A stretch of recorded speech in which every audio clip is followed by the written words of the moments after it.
পশ্চিমা প্রোপাগান্ডায় ইরানের সামরিক বাহিনীকে যতটা দুর্বল দেখানো হয়, বাস্তবে তাদের প্রতিরোধ ক্ষমতা ঠিক কতটা ভয়ঙ্কর। একদিকে রাডার ফাঁকি দেওয়া MiG-29 ফাইটার জেট, অন্যদিকে দুর্গম পাহাড়ি ভূখণ্ডে মার্কিন গ্রাউন্ড অফেন্সিভ ঘুরিয়ে দিতে প্রস্তুত ইরানের শক্তিশালী ট্যাঙ্ক বহর। আমেরিকার অত্যাধুনিক ওয়ার মেশিনের সামনে ইরান কি পারবে নিজের অস্তিত্ব টিকিয়ে রাখতে, নাকি উল্টে দেবে যুদ্ধের পুরো পাশার দান? পারস্য উপসাগরের এই স্নায়ুযুদ্ধের আসল সত্য জানতে ভিডিওটি স্কিপ না করে পুরোটা দেখুন।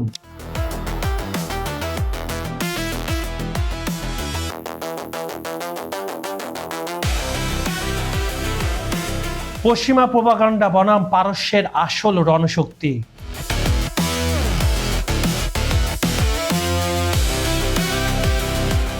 যুক্তরাষ্ট্রের বিশাল সামরিক শক্তির সামনে ইরান কি খড়কুটোর মতো উড়ে যাবে, নাকি তাদের হাজারো সাজোয়া যান আর বিমান বাহিনী মার্কিন আগ্রাসনকে এক দীর্ঘমেয়াদী চোরাবালিতে পরিণত করবে?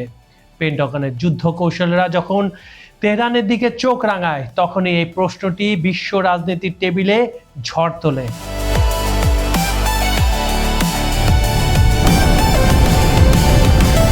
পশ্চিমা প্রচারণায় ইরানকে যতটা দুর্বল হিসেবে দেখানো হয়, বাস্তব রণক্ষেত্রে তেহরানের প্রতিরোধ ক্ষমতা কিন্তু মোটেও ফেলনা নয়। বিশেষ করে সাজোয়া বহর এবং আকাশ সীমায় তাদের সাম্প্রতিক প্রতিরক্ষা কৌশল ওয়াশিংটনের জন্য বড় দুশ্চিন্তার কারণ হয়ে দাঁড়িয়েছে।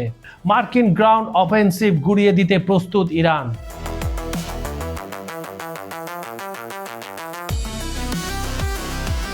ইরানের ট্যাঙ্ক বহর নিয়ে পশ্চিমা সামরিক বিশ্লেষকদের অবজ্ঞার কিন্তু শেষ নেই। অনেকে এগুলোকে সেকেলে বলে উড়িয়ে দিতে চান, তবে পাশার দান উল্টে দিয়েছে তেহরান। সরাসরি আমদানির উপর নির্ভরতা কমাতে ইরান নিজস্ব প্রযুক্তিতে তৈরি করতে শুরু করেছে কারার মেইন ব্যাটল ট্যাঙ্ক, ফার্সি ভাষায় যার অর্থ আক্রমণকারী।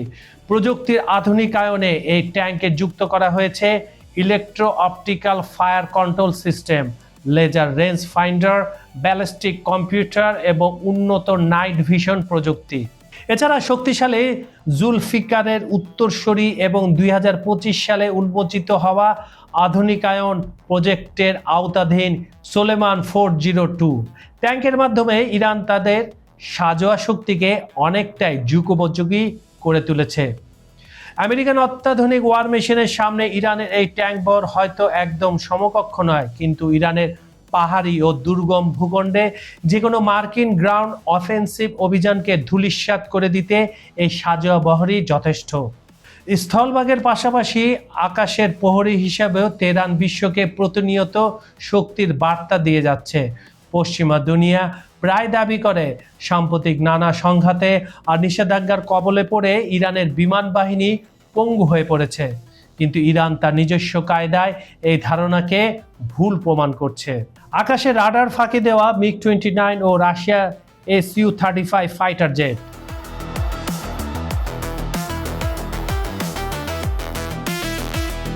সম্প্রতি একটি হাই প্রোফাইল রাষ্ট্রীয় দাফন প্রক্রিয়া যখন আয়াতুল্লাহর কফিন বহনকারী বিমানকে পাহারা দিচ্ছিল ইরানের রাডার ফাঁকি দিতে সক্ষম রাশিয়ান MiG-29 ফাইটার জেট, তখন ওয়াশিংটনের কপালে ভাঁজ পড়তে বাধ্য হয়েছিল।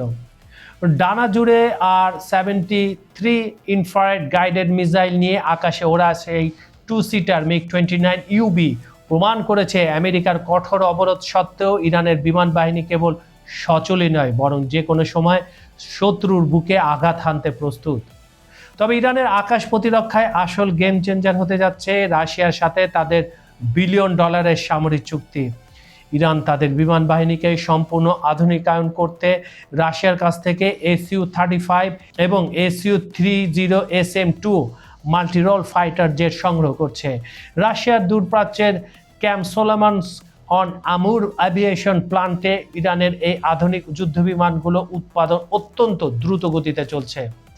পরিস্থিতি এমন যে রাশিয়ার নিজস্ব বিমান বাহিনী সরবরাহ কিছুটা ধীর করে হলেও তেহরানের অর্ডারকে সর্বোচ্চ অগ্রাধিকার দেওয়া হচ্ছে।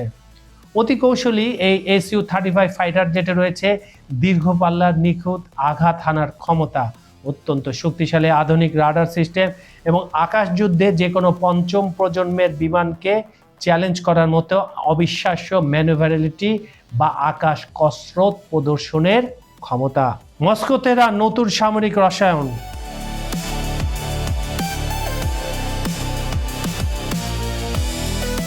যদি হোয়াইট হাউস কখনো ইরানের স্থল অভিযানের মতো কোনো হঠকারী সিদ্ধান্ত নেয়, তবে তা আমেরিকার জন্য মোটেও সহজ জয় হবে না। ইরানের সামরিক সক্ষমতা হয়তো এখনো কোল্ড ওয়ারের শেষ ভাগের প্রযুক্তির উপর অনেকাংশে দাঁড়িয়ে আছে, কিন্তু তাদের দুর্গম ভৌগোলিক অবস্থান, দেশীয় প্রযুক্তির কারার ট্যাঙ্ক এবং রাশিয়ার অত্যাধুনিক SU-35 ফাইটার জেটের আগমন পারস্য উপসাগরকে মার্কিন বাহিনীর জন্য এক জীবন্ত নরকে পরিণত করার ক্ষমতা রাখে। তাই ইরানকে সহজে গুড়িয়ে দেওয়া যাবে, পশ্চিমাদের এই ধারণা কেবল এক অলীক কল্পনা মাত্র। পশ্চিমাদের এই ভ্রান্ত ধারণা কেবল একটি স্বপ্ন মাত্র। বাস্তবতা হলো ওয়াশিংটনের একচেটিয়া পুলিশিংয়ের দিন এখন শেষের পথে। মস্কো আর তেহরানের এই নতুন সামরিক রসায়ন মধ্যপ্রাচ্যে আমেরিকার এতদিনের চেনা সমীকরণ পুরোপুরি বদলে দিচ্ছে। একদিকে রাশিয়ার অত্যাধুনিক প্রযুক্তির ঢাল, অন্যদিকে ইরানের লড়াই করার অদম্য প্রতিরোধ গড়ে তোলার ক্ষমতা। এই দুই শক্তির মেলবন্ধন পারস্য উপসাগরে এক অপরাজেয় প্রাচীর খাড়া করেছে। পেন্টাগন যদি সত্যি কোনো ভুল পদক্ষেপ নেয়, তবে ইউক্রেন যুদ্ধের ধাক্কা সামলানোর আগেই মধ্যপ্রাচ্যের এই চোরাবালিতে মার্কিন সাম্রাজ্যের অহংকার চিরতরে ধূলিসাৎ হয়ে যেতে পারে। বন্ধুরা, সাবস্ক্রাইব করুন চ্যানেলটি, কারণ আন্তর্জাতিক রাজনীতির এমন হট টপিকের আপডেট শুধু এখানেই পাবেন। বিজ্ঞাপন ও প্রমোশনের জন্য ডেসক্রিপশনে দেওয়া নাম্বারে আপনারা যোগাযোগ করতে পারেন। খবর সংযোগের অনুষ্ঠানটি আপনারা পৃথিবীর কোন প্রান্ত থেকে দেখছেন কমেন্টে জানান। Bangladesh, Bharat, Pakistan, Sri Lanka, Nepal, America, Europe, Ukraine, Brazil, Argentina, Africa, Saudi Arab, Kuwait, Dubai তথা মধ্যপ্রাচ্যে যেখান থেকে দেখুন না কেন, আমরা আপনার মতামত শুনতে চাই। আজ এই পর্যন্তই। আমি কাজল হায়দার বিদায় নিচ্ছি। দেখা হবে পরের ভিডিওতে নতুন কোনো ইস্যু নিয়ে। ভালো থাকুন, নিরাপদে থাকুন। আল্লাহ হাফেজ।